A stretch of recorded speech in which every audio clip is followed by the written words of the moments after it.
So this is a trainer that I got in for review, and basically had to pay resale for them because there weren't too many sort of released in the UK, but I actually managed to get them under retail still, so because I bought them slightly later from when they came out.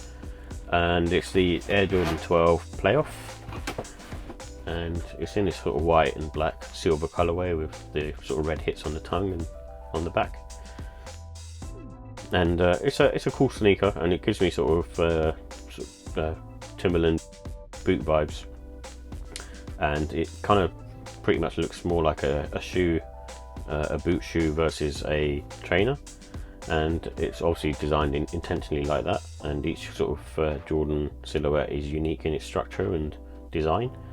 And this is still cool though, it still looks cool, especially like the front. When you kind of look at it, it's kind of this asymmetrical sort of pattern going on with this leather wrapping around, and usually you don't see stuff like that, which is quite sort of daring, I suppose, as well, because normally, like I say, manufacturers usually, or brands usually, tend to sort of play it safe, whilst with the Jordan silhouettes they went up above and beyond. And even though some of the tech is the same, the designs are different, which is a really nice thing.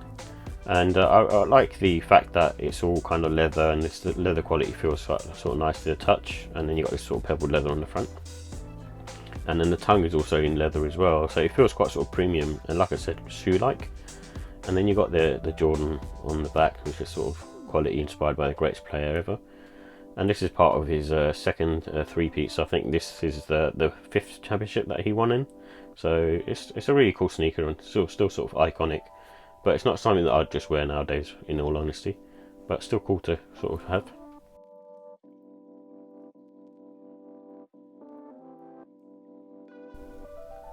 So here are the details for the Jordan 12 Playoffs.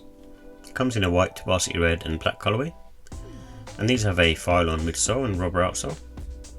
And much like the Jordan 11, it has a full air zoom unit in the midsole.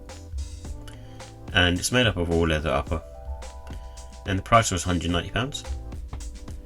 So with the comfort and sizing, I think these are on the medium to firm side. I think they feel slightly more firmer versus a Jordan 11, and they have a bit more of a harder sole as well, in my opinion as well. However, much like a Jordan 11, these feel sort of contoured to your foot, so they have a great arch support as well.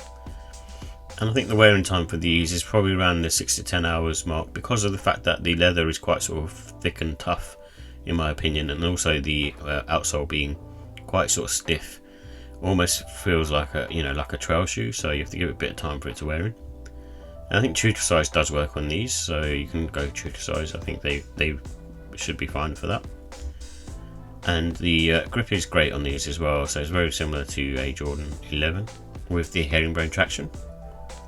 So with the look and style, I like the OG colour blocking on this, so it's got kind of the black and white vibes with the silvery hits, almost like a celebration for Michael Jordan. And they give me sort of trail shoe vibes, so they look similar to something like I suppose a Timberland in ways, and it's a good one to sort of wear during the autumn winter time.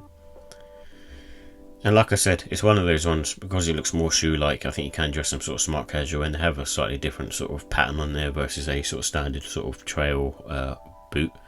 And in my opinion, it's one of those ones that, depending on the colourway, like this particular colourway, you can sort of dress them up smart casual and wearing it with a sort of jumper and chinos, that kind of thing.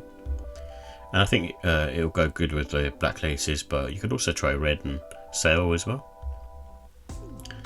So with the pros, I like the OG sort of playoff colour blocking, so with the black, white and silver hits and a little bit of red on there.